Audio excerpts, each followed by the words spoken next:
My name is Pat Kundick, and I'm the curator at the Silver Reef Museum. Our theme for our companion exhibit, which goes along with the Smithsonian exhibition, is managing change by working together.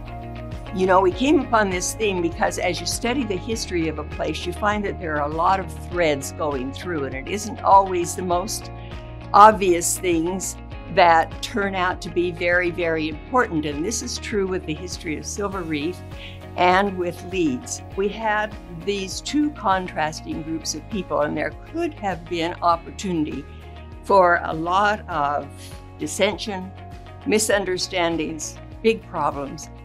But instead, we have learned that these folks figured out ways that they needed each other and how they could benefit by their differences. The towns in southern Utah at the time were basically a barter economy.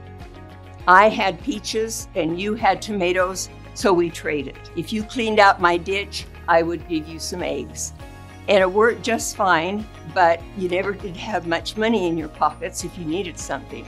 So suddenly here were these hundreds of people living in Silver Reef who had money and who were willing to pay wages and pay for what they bought.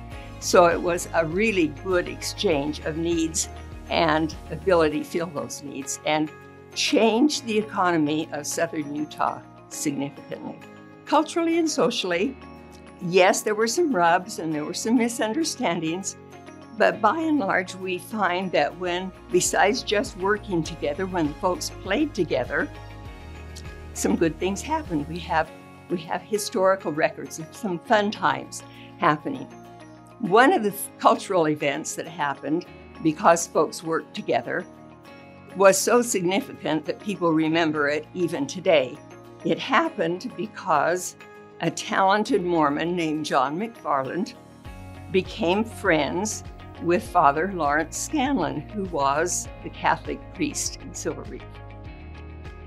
The result of their friendship was that John McFarland amazingly arranged for Father Scanlon to hold a Catholic high mass in the St. George Tabernacle. And John McFarland, by the way, trained his choir to sing the music for it, and they sang in Latin.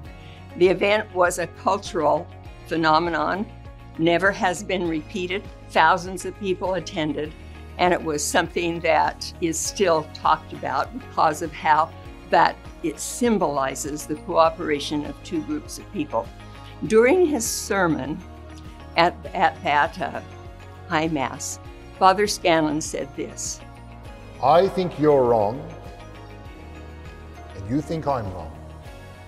But this should not prevent us from treating each other with due consideration and respect.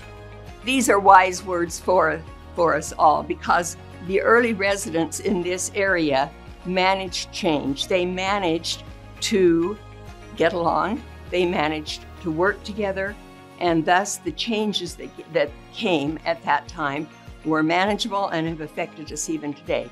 And it's good advice and a good example for all of us.